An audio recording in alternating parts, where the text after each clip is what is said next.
Aquí no es el voto popular que decide, sino son los votos electorales. O sea, ¿cómo se define una candidatura presidencial?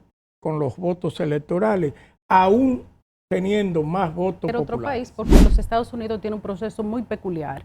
Ellos en verdad no ven el voto popular debido a que el voto popular no le da la representación adecuada a cada uno de los estados.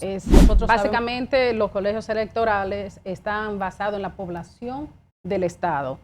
Por ejemplo, si nos enfocamos en la ciudad de Nueva York, recientemente Nueva York perdió un voto electoral porque la población bajó. Antes era 29, ahora son 28. Ahora tenemos 28 votos electorales. Entonces, los votos electorales es basado en la cantidad de representantes que tenemos. Por ejemplo, nosotros tenemos, todos los estados reciben 2 votos electorales automáticamente, que tiene que ver con los senadores que tienen. Cada estado tiene 2 senadores, por ende esos 2 votos son automáticos. Lo que varían son los votos electorales relacionados a los congresistas. Nueva York ahora mismo tiene 26 congresistas. Anteriormente tenía 27. Entonces, una vez que se hace el censo, que se hizo, el último fue en el 2020, se determinó que la población de la ciudad de Nueva York se había reducido y por ende perdió un voto electoral. Texas ganó 2, porque muchas personas se mudaron hacia Texas. También la Florida ganó otro, o sea, la población de la Florida también creció durante el último censo que se hizo. Señores, muy buenos días. Agradecidísimos de que nos acompañen una vez más en Proyecciones. Nuestro apreciado hermano y productor del espacio, Gregorio Morrobel, se ha tomado unos días para una asignación especial. Ya cuando él llegue la semana próxima vamos a establecer qué fue la asignación especial y con quién. Pero me acompaña mi otro hermano, Rafael Osorio. Rafael, ¿cómo estás? Buenos días, buenos días, Samuel. Bendecido día. Esperando que ustedes puedan disfrutar de su espacio Proyección. Y tal como señaló Samuel, el director de este negocio está en una asignación especial. Yo espero, Samuel, que no sea recibiendo la visita del presidente. Podría ser. Podría ser. Bueno, cualquier cosa es posible bajo del sol. Es verdad, es verdad. No, Morrobel tiene unos días asuntos personales que resolver, y es que está su equipo, digamos, de emergencia para atender cualquiera de las esas cosas cotidianas que nos suceden a todos. Rafael, ¿cómo están las cosas? ¿Cómo tú sientes el ambiente? Por ejemplo, compartía contigo hace un momento la preocupación de muchos norteamericanos respecto al lenguaje político en este proceso electoral, a nivel de acidez que está llegando el discurso político y los insultos de lado y lado, y cómo todo ese lenguaje ácido, fuerte, duro, de extremo a extremo, está influyendo en el ánimo del norteamericano promedio. Mira, Samuel, sin lugar a duda que antes y un después hay que verlo en 2 escenarios. Número 1, el escenario después de que Joe Biden retira su reelección a la candidatura presidencial del Partido Demócrata. Ahí, cuando se designa a Kamala Harris para que sea la candidata oficial, pues el partido comienza a cambiar el lenguaje, a componerse ante la adversidad de aquel famoso debate entre Donald Trump y Joe Biden. De ahí, pues... Bueno, aquel desastroso debate. Desastroso, sí. Y realmente haya cambiado el lenguaje político. Y ahora, después del debate, también Kamala Harris, Donald Trump, hay un escenario político diferente. Pero sí, el tono político en los Estados Unidos, en esta carrera presidencial, ha cambiado. O sea, hay una campaña sucia de ambas partes hay intento de asesinato al candidato presidencial por el Partido Republicano. Que ha sido un elemento que ha cargado más el proceso electoral y que le ha agregado incertidumbre y que le ha agregado un elemento de temor, de temor al proceso. De temor al proceso, y eso ha hecho que los estados que todavía son indecisos, los famosos llamados estados swing, todavía tienen un margen de indecisión que no se sabe con quién están. Pero eso se ha transportado a la comunidad o a las comunidades común, o sea, donde hay insultos, donde hay una guerra de palabras, que sin lugar a duda hay un escenario que tiene que ir cambiando cada día y que es indeciso, Samuel. Claro, claro. Mira, según un estudio que pude ver hace unos días, 67 de cada 100 norteamericanos están estresados por el proceso electoral. Hablar de que 67 de cada 100 norteamericanos, no importa el estado, la ciudad, el color, la preferencia política, etc.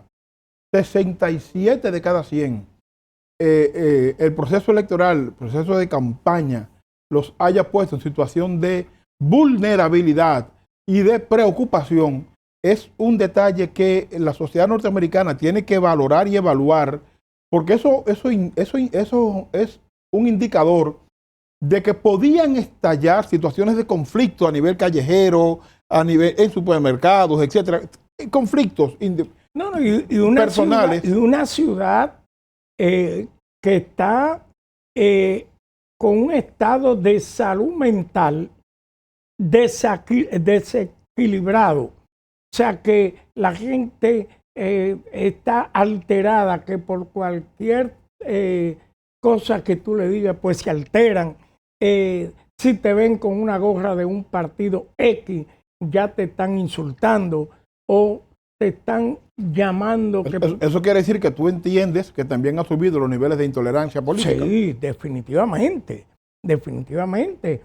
Y lo pudimos observar en el último meeting político de Donald Trump en Long Island, que la policía tuvo que mantener a unas 500 millas del lugar donde estaba el meeting a un grupo de haitianos que protestaban a Donald Trump por los últimos pronunciamientos en contra de esa comunidad.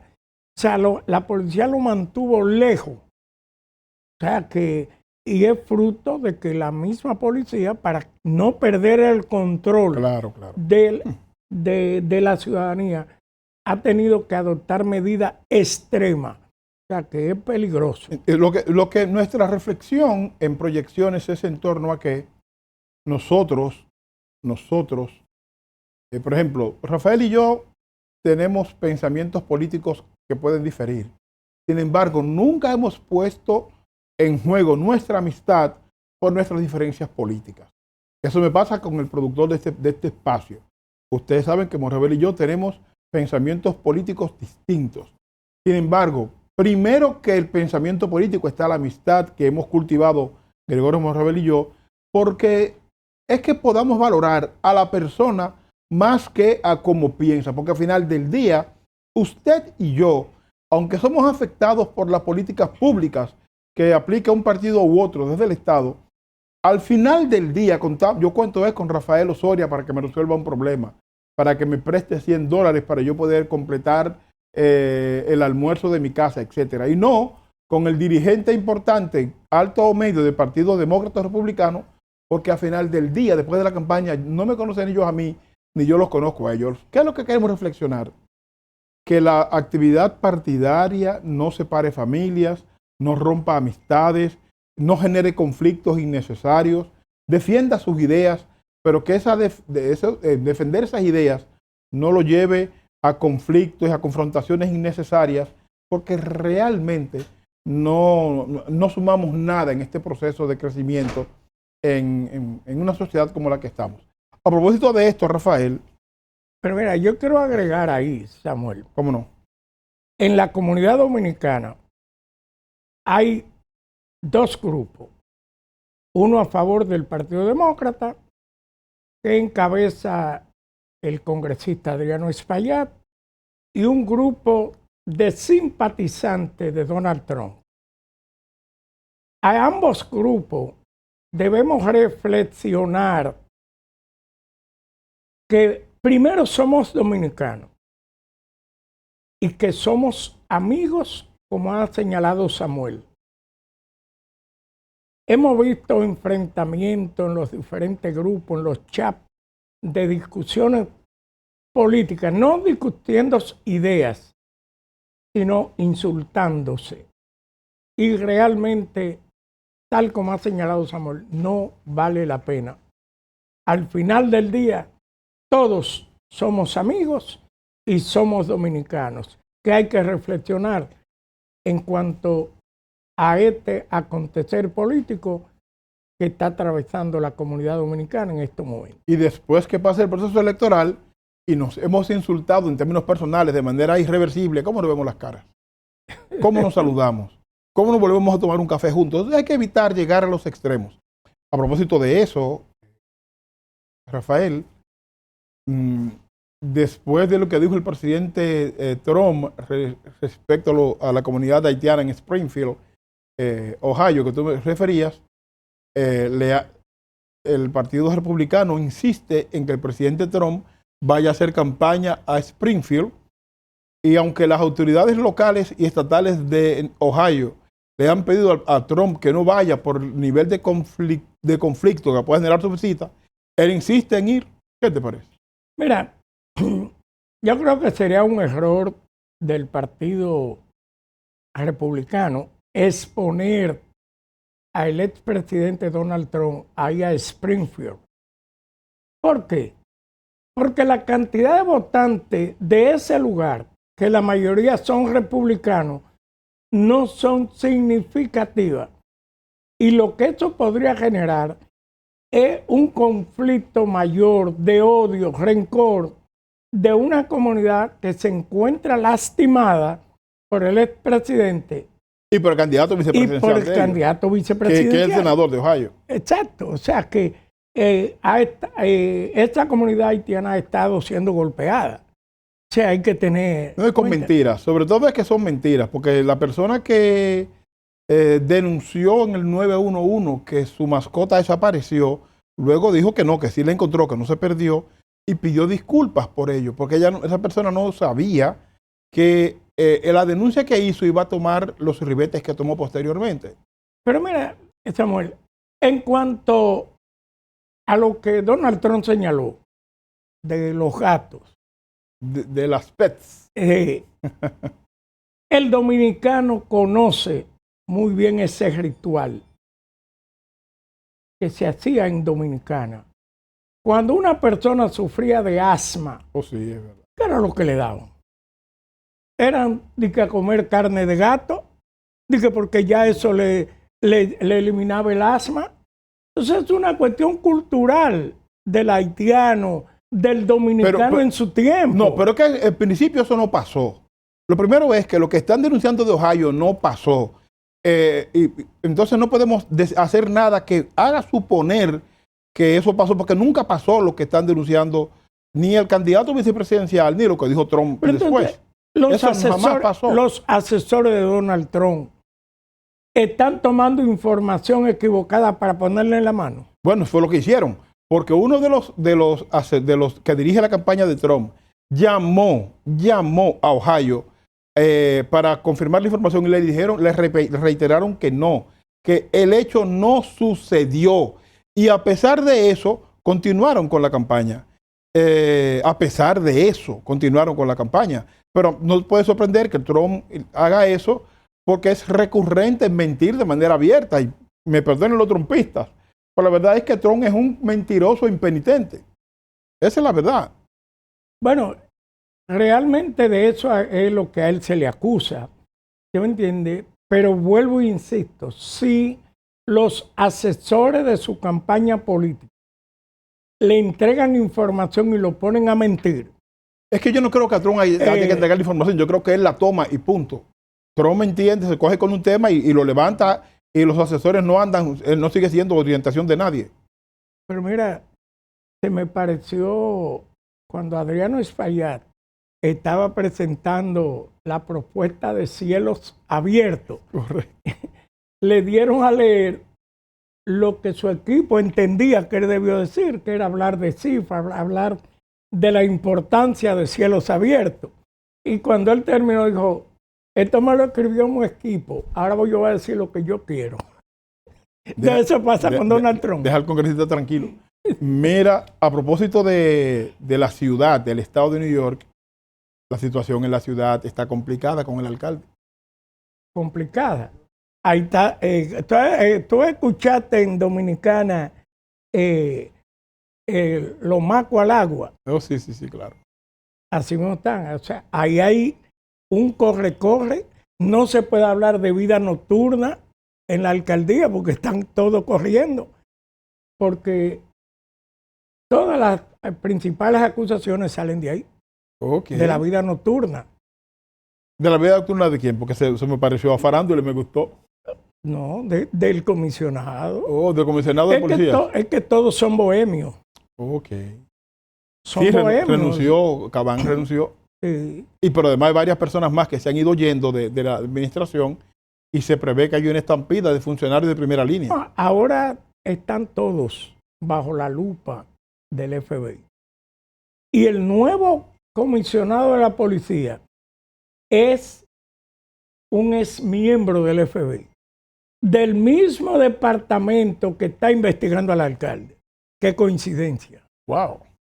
Está bien informado, Rafaelito. Es una tremenda... Oye, qué coincidencia. Las peticiones de renuncia que han surgido al interior de la Asamblea Estatal, una senadora estatal y algunas voces en el Consejo Municipal respecto a que el alcalde salga de su posición, ¿qué posibilidad de que eso prospere tú le ves? Mira, para prosperar tiene que seguir el FBI profundizando en las investigaciones. Y en la medida que ellos vayan encontrando evidencia de más funcionarios envueltos en actos de corrupción, como es el caso reciente del canciller de Educación, el hermano del canciller de Educación, que está envuelto en un escándalo de lobby. O sea, en esa medida que se siga profundizando y que más comisionados estén bajo la lupa del FBI, la presión va a seguir acelerándose. ¿Tú no crees que hay...? Y esto puede ser que suceda si se da la renuncia al alcalde después del proceso electoral de noviembre. Después del proceso electoral presidencial. Presidencial. Porque ya hay voces que, por ejemplo, entienden que están aupando tras bambalinas, por ejemplo, al ex gobernador Cuomo, para que sea alcalde de la ciudad. Para que sea alcalde de la ciudad. ¿Hay una campaña montada ya oficialmente, un equipo de campaña, o solamente está en el proceso de exploración? Hay un comité de exploración que está trabajando a favor de Cuomo, pero ya han hecho público dos aspiraciones, la de Scott Stringer y la del Contralor de la ciudad. Y la senadora Ramos de Queens. Jessica Ramos de Queens. O sea que cuando tantos candidatos de un mismo partido se lanzan contra un oficial electo, es porque hay informaciones que ellos tienen que nosotros no manejamos. Pero normalmente se ha corrido en las primarias del partido para la alcaldía, han corrido más de una posición. Sí, pero cuando hay un incumbente, no. Cuando hay un incumbente que va a la reelección, todo el mundo se alinea. Todo el mundo se alinea a lo que dice el partido. Pero en este caso el partido no ha tomado una posición y por eso ya han comenzado a salir todos esos candidatos que han anunciado sus aspiraciones. Rafael, te sugiero que vayamos a una pausa, porque vamos a conversar con una invitada que viene a traernos información de primera mano y además a cambiarle la cara a este set porque es una persona de nuestros afectos y una persona que engalana cualquier equipo de trabajo. Sí, ¿no? Y nos pasa un brillo. Señores, ya regresamos con nuestra invitada especial, por favor, no se muevan.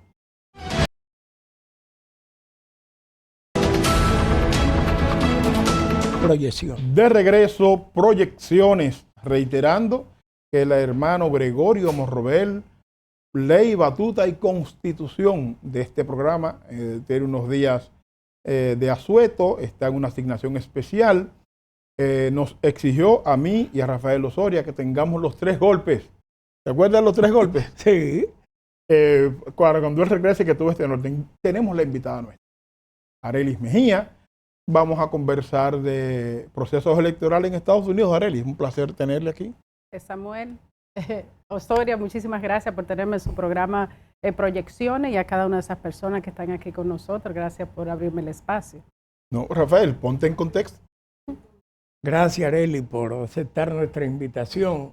Y quisimos tocar este tema contigo porque realmente la comunidad dominicana todavía no termina de aprender lo que son los procesos electorales en los Estados Unidos. Que aquí no es el voto popular que decide, sino son los votos electorales. O sea, ¿cómo se define una candidatura presidencial? Con los votos electorales, aún teniendo más votos populares. Sí, es algo que es un poco complejo para muchas personas, especialmente que vienen de los países nuestros, ya sea de Latinoamérica y cualquier otro país, porque los Estados Unidos tienen un proceso muy peculiar. Ellos en verdad no ven el voto popular debido a que el voto popular no le da la representación adecuada a cada uno de los estados. Nosotros sabemos, por ejemplo, que en la República Dominicana tenemos 32 provincias, pero la mayoría de las personas se concentran en Santo Domingo, Santiago, y podemos ver el desarrollo de esas provincias muy diferente al desarrollo de otras que están tal vez, que tienen menos población. Entonces, creo que los fundadores de esta nación, entendiendo eso, que hay estados que tienen muy poco gente, ese mismo estado que ustedes, o esa área que ustedes están hablando anteriormente, de Springfield, Ohio, solamente tienen como una población de unos 60,000 personas. Correcto. Comparado con Nueva York, eso en dominicanos tenían como 3 gatos, ¿verdad? Correcto. Entonces... A propósito de Ohio. Bueno, a propósito, sí. ¿Qué pasa? Que la idea es que todos los estados estén representados y que las personas que van a correr para esa posición, en este caso la presidencia, entiendan que no importa si tenga una población de 60,000 o si tiene una población de 20 millones como la ciudad, como Nueva York, el estado, esos votos son importantes. Entonces, para que ellos vayan a hacer elecciones allá, vayan a asegurarse de que las necesidades de cada uno de esos estados las tengan presentes.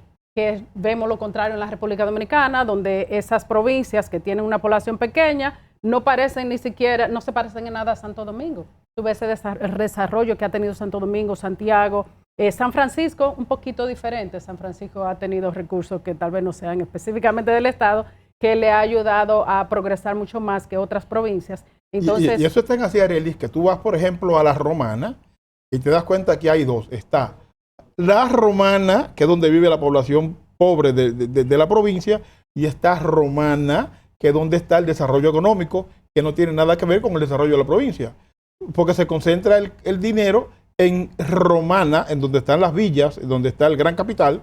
Sin embargo, la provincia no ve nada de eso gotear. O sea, que lo que tú dices respecto a Macorís es un ejemplo de lo que pasa en la Romana. Claro, los representantes o digamos aquellos que están corriendo para una posición presidencial o cualquier otra posición o específicamente la presidencial, porque ya sabemos que si es a nivel de Congreso, eso es local, basado en la población que tienen ahí mismo.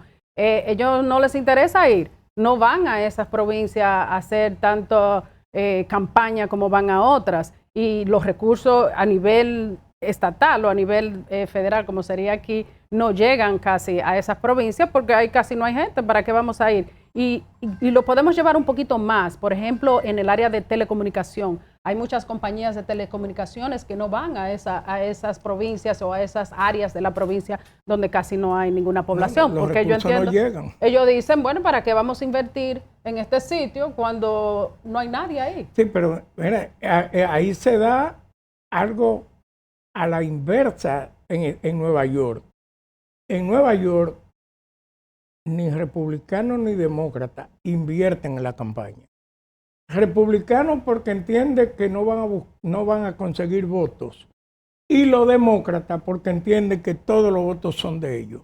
Mira qué paradoja de la vida. Sí, y eso es algo de lo cual he hablado varias veces. Yo entiendo que la ciudad de Nueva York deberíamos ser uno de esos swing states, donde un año electoral votamos por un partido y el otro votamos por el otro, porque de esa manera vamos a tener como... Llamamos la atención. Vamos a llamar un poquito más la atención y especialmente en esas áreas que ya nosotros conocemos, nuestras comunidades, que muchas de ellas están en necesidad de progresar un poco más. A propósito de tú hablas de que Nueva York pudiese convertirse en un swing state, en la comunidad latina se está dando que hay dos grupos. Hay uno que por primera vez sale a la luz pública, que es los pros dominicanos, pros Trump o latinos pros Trump, y los que siguen el partido demócrata.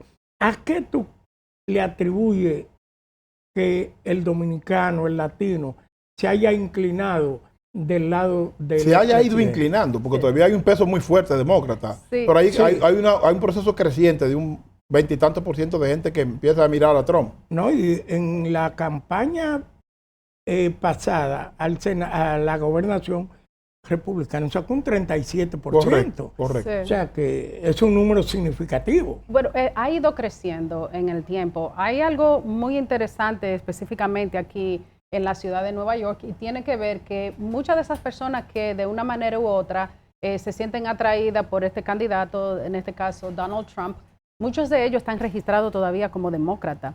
O sea que cuando los demócratas hacen sus números, lo están haciendo basado en esas personas que están registrados por el Partido Demócrata. Sin embargo, muchos de ellos simpatizan más por Trump.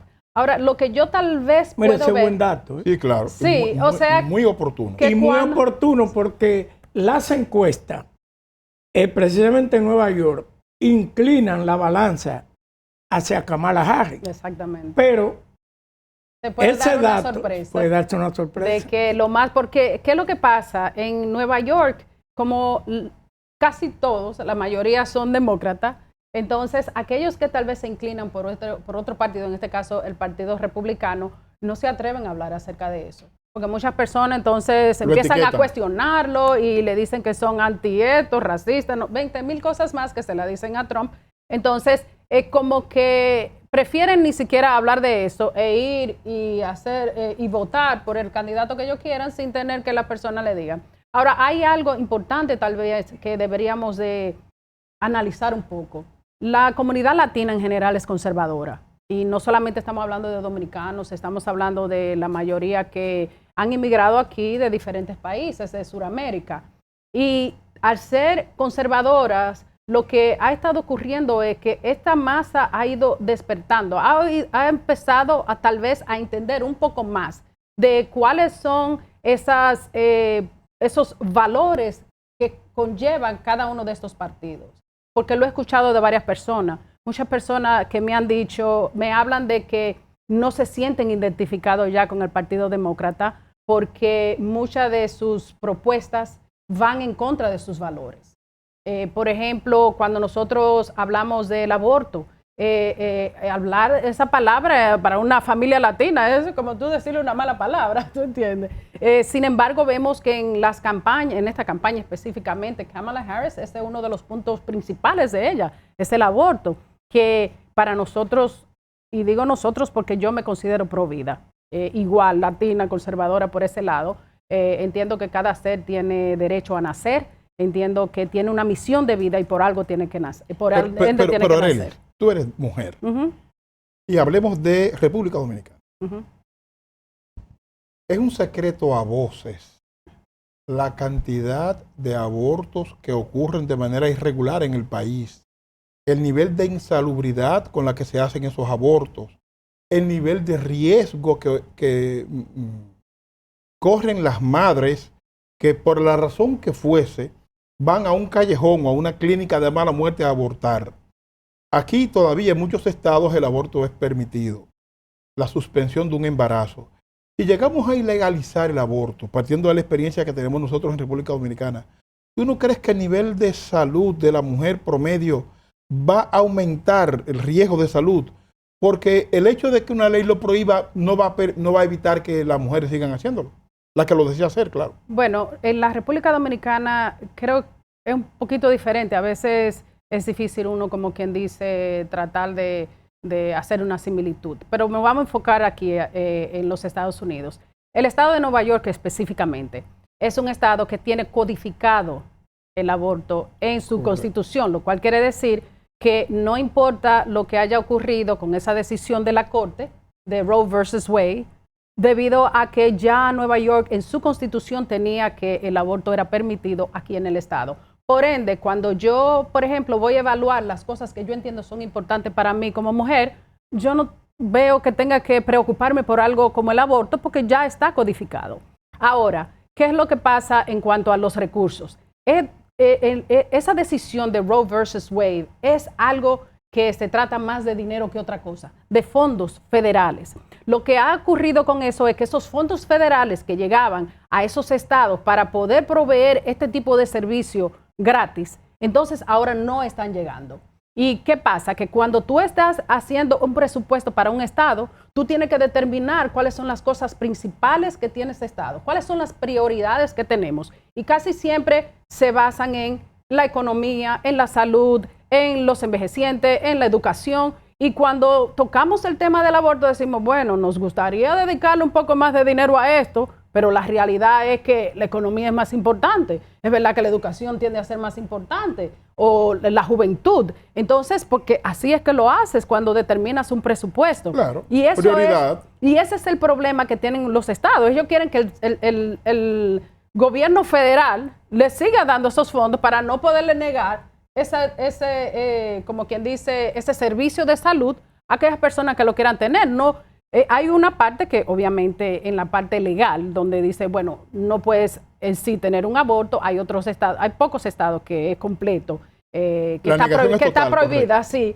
Y la mayoría tienen también hasta ciertos meses. O sea, tú tienes derecho a poder abortar hasta los 6 meses, hasta los 3 meses. O tantas semanas. O tantas semanas, dependiendo del estado. En la ciudad de Nueva York eso está todavía, creo que son 24 semanas. Una de las propuestas que tenemos ahora mismo en la boleta es esa. Es que tú puedas, si tú estás embarazada y tienes 9 meses, puedes abortar a esos 9 meses. Esa va a ser una de las propuestas que tenemos en la boleta. Imagino que está la opción sí o no.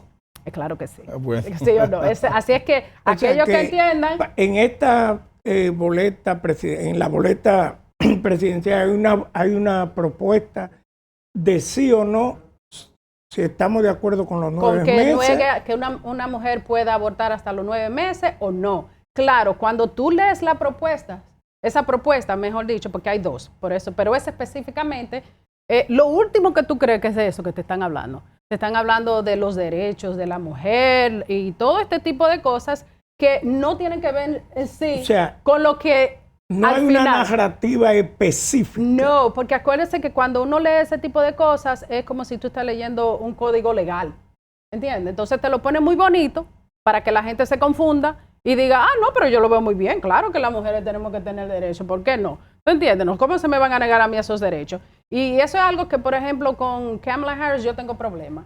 Cuando ella habla de los derechos de la mujer de tener decisión en su o autonomía en su cuerpo. Entonces, yo le hago una pregunta. Cuando Joe Biden y ella determinaron obligar que yo me tuviera que vacunar, en ese momento yo no tenía soberanía sobre mi cuerpo. Entonces, ¿cómo yo puedo pensar que en verdad ella entiende que yo tengo que tener soberanía? Pero la vacunación empezó con Trump. No. Claro. No, lo que empezó con Trump fue el desarrollo de la vacuna, la farmacéutica. En el 2020 ya Joe Biden era el presidente y él era el que estaba determinando todo esto. Sí, pero Arely, mira, yo te aprecio y te quiero muchísimo, pero no podemos disfrazar las cosas así. El proceso de vacunación fue un proceso impuesto En eso estamos de acuerdo. Sí, me obligaron. Pero empezó con Trump. No empezó con Trump. La vacuna no está empezó la vacuna no empezó la vacuna como tal, pero el proceso empezó con Trump. Tampoco, el proceso. No, claro porque que sí. si no tenemos vacuna, ¿qué proceso vamos a determinar? La investigación. Eso sí. Y todo eso empezó con Trump. La investigación y el desarrollo de la vacuna. Yo me estoy hablando de las políticas que te obligaron a vacunarte. Pero es que eso iba a pasar con Trump o sin Trump, porque eso estaba por encima del presidente. Tú no puedes decir eso, porque quien estaba ahí como presidente en ese entonces, Joe Biden, y en este caso Kamala Harris, que era parte de la administración, ellos fueron los que determinaron que era obligatorio el que tú te tuvieras que vacunar. ¿Entiendes? Entonces, o sea, tú entiendes que si es Donald Trump el presidente, no hay vacuna. No iba a ser obligatorio el vacunarse. Puede ser, no te sé decir, pero porque creo que muchas cosas estaban desarrollando en el momento. Pero lo que yo quiero ver es que si yo en ese momento yo no tenía autonomía sobre mi cuerpo. Sí, y ahora tú me estás defendiendo y diciéndome a mí que yo tengo que tener autonomía sobre mi cuerpo. Entonces, ¿cómo es la cosa? O es una cosa y la otra. O tú me obligas cuando tú quieres, o tú entiendes que me puedes dar el permiso cuando yo quiero. Esos son uno de los problemas que yo tengo con Kamala Harris relacionada a la autonomía de mi cuerpo. No, y a ti como mujer hay que respetarte ese punto, porque nada más que una mujer, nada más autorizado que una mujer para decir su punto de vista respecto al tema que tiene que ver con el cuerpo de la mujer. Eso definitivamente yo digo del cuerpo del ser humano. Nadie debe de obligarme a mí a hacer absolutamente nada que yo no quiera hacer con mi cuerpo. Ustedes como hombre por igual. Entonces, en ese caso, yo creo que hay que evaluar ese tipo de cosas cuando uno habla, pero, no, ellos lo hacen ver muy, muy bonito por ese lado, ¿tú me entiendes? Bueno, señores, miren, vamos a una pausa, porque parece ser que esta conversación con la señorita Mejía se va a poner sabrosa en el próximo bloque, así que, por favor, no se muevan.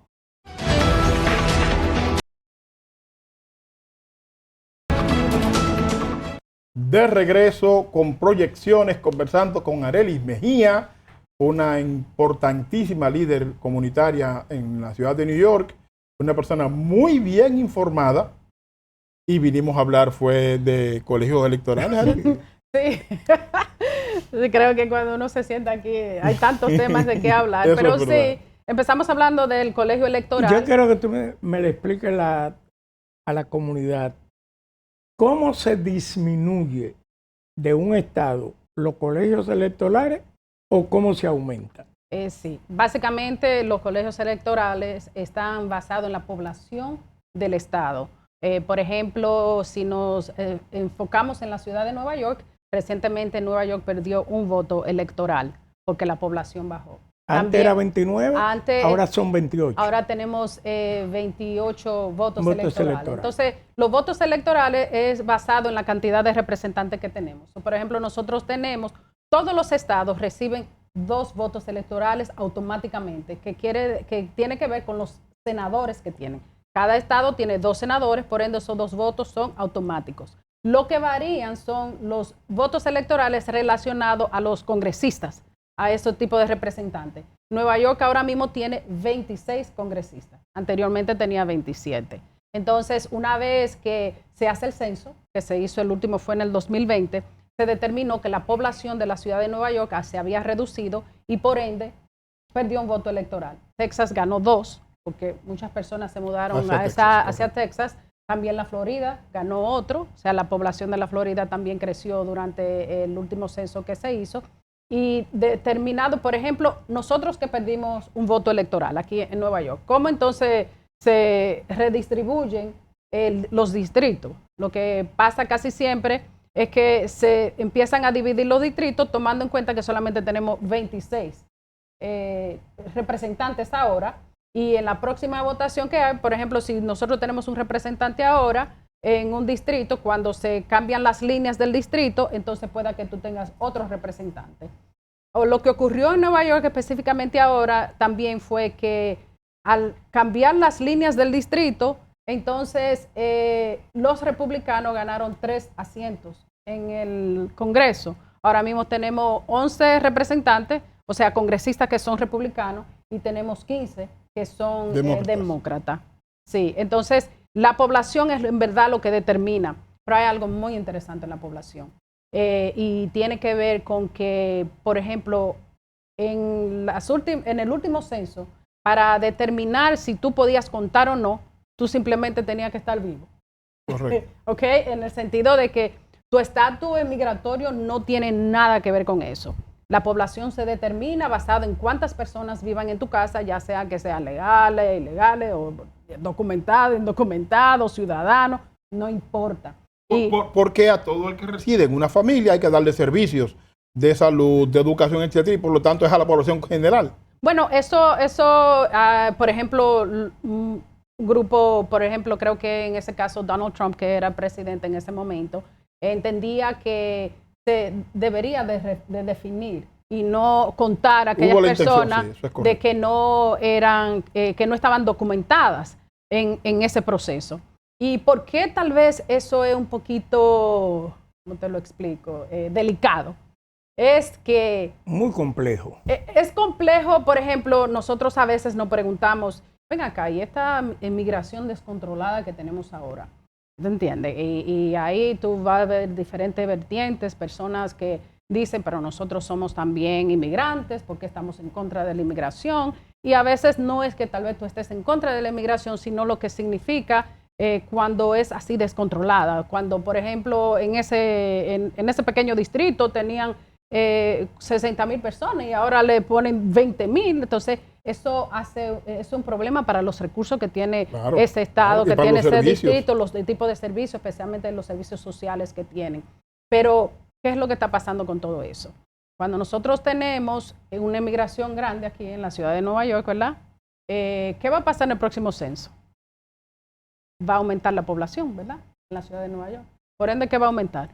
La cantidad de representantes que tenemos en el Congreso. Y esas personas no tienen que ser documentadas. Aumenta la cantidad de representantes, pero no en base a cantidad de votantes registrados en su distrito. Y no de población. No, población. ¿Entiendes? Tú no tienes que votar, tú solamente tienes que estar vivo y ocupar un espacio aquí para tú poder contarte en el censo. ¿Y cuál es la relación que tú estableces con esto y la reducción de un congresista en la ciudad de New York? Bueno, básicamente, si nosotros tenemos menos congresistas, tenemos menos poder en Washington, como estado. Y menos recursos. Y menos recursos llegan a nivel federal a la ciudad. Entonces, hay que buscar, como quien dice, la manera de incrementar eso.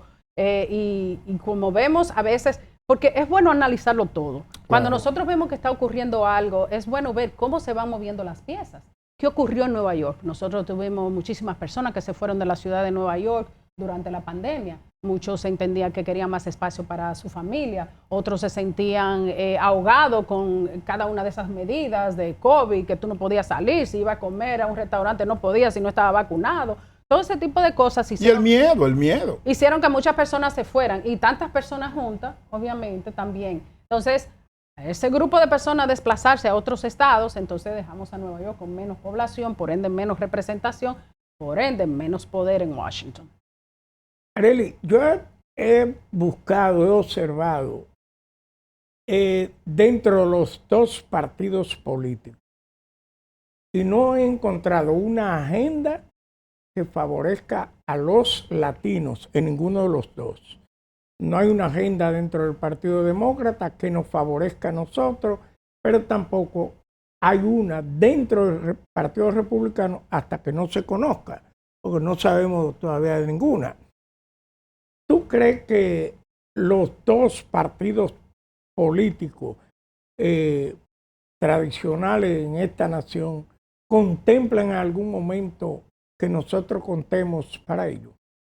Bueno, pienso que de una manera u otra estamos contando, ¿no? Porque si nos cuentan en el censo para tener representación en Washington y recibir, nos están contando como quiera. No cuentan ahí, pero en cuanto a servicios... En cuanto a servicios, básicamente, cuando hablas de agenda, ¿a qué te refieres? Como algunas políticas públicas que vayan específicamente... Políticas que vayan en favor de la clase latina. Bueno, yo pienso que en los Estados Unidos tenemos que verlo de una manera genérica, donde no es solamente latino, porque aquí vivimos no por grupo étnico. No por grupos étnicos específicos. Lo que tenemos que evaluar es qué es lo que es importante para ti.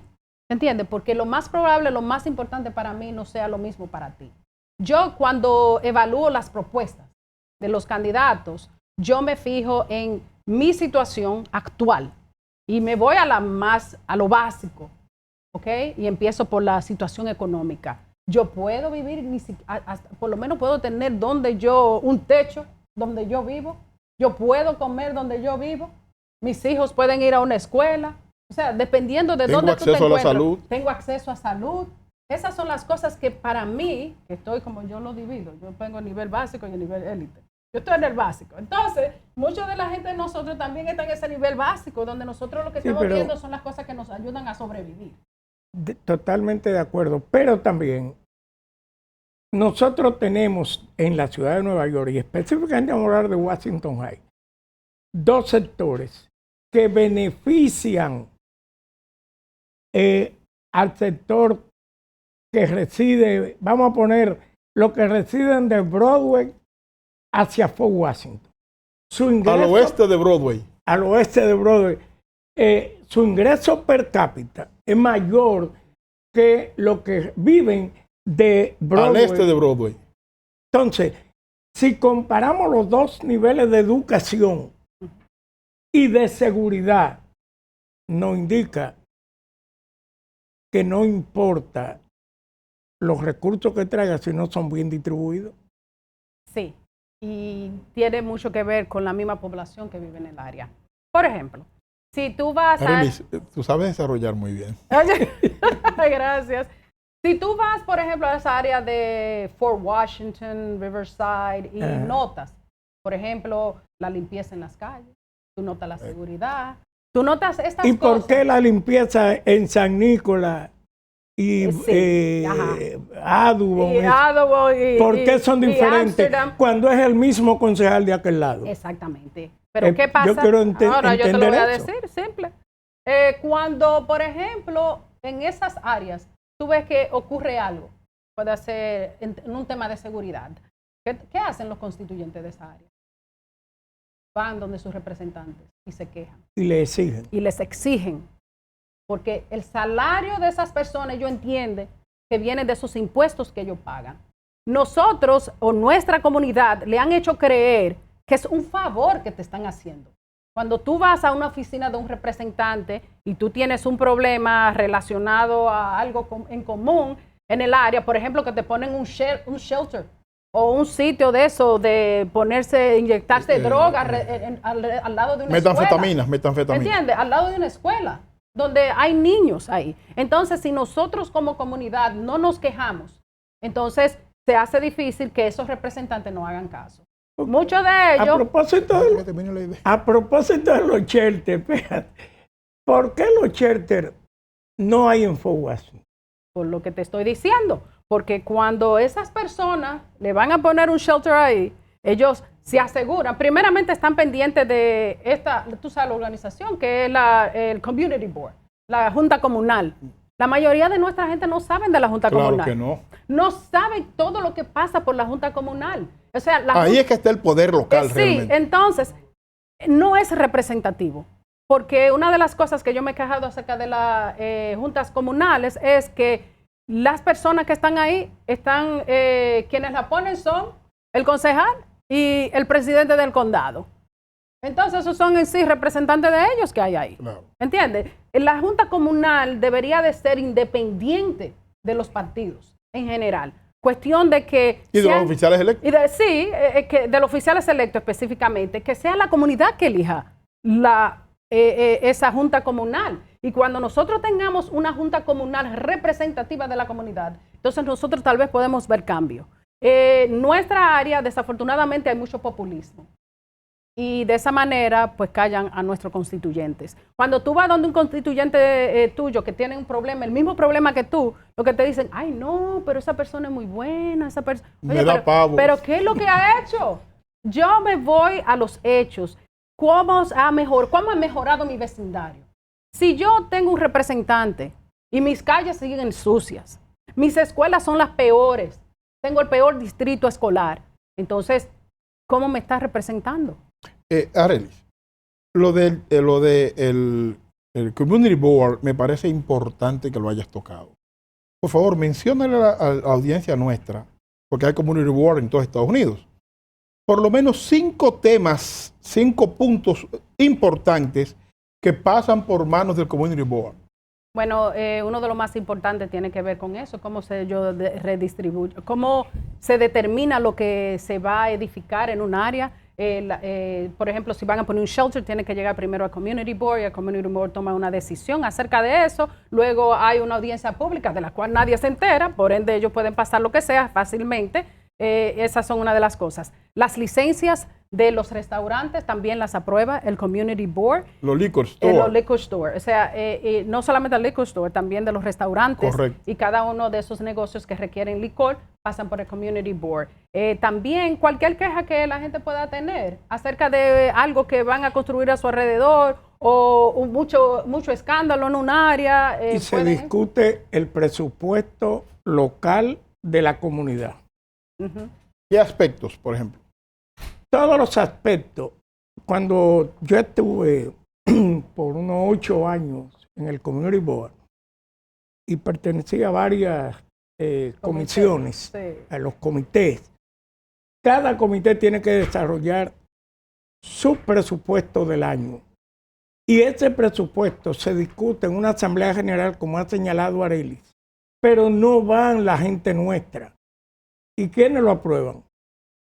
Los blancos. Lo que están presentes. Las élites. Blancos o negros. Pero porque entienden el proceso. Y la idea es que nosotros empecemos a educar a nuestra comunidad para que sepa cómo funciona el gobierno aquí, para poder tener la representación correcta. Arelis, primeramente me ha impactado oírte hablar. Me gusta la forma en que te desarrollas y me gusta tu capacidad de conflictuar, de defender tus puntos, porque así debe ser. Muchísimas gracias. Estoy contento de que podamos conversar contigo. No sé cómo tú y Miguel se entienden porque tienen un mismo nivel de debate. Pero realmente hacen falta más personas y damas como tú que tengan la formación y tengan la interés para defender sus ideas de la forma en que tú lo haces. Mis más sinceras felicitaciones por eso. No, muchísimas gracias a ustedes por haberme dado la oportunidad de dirigirme a su público.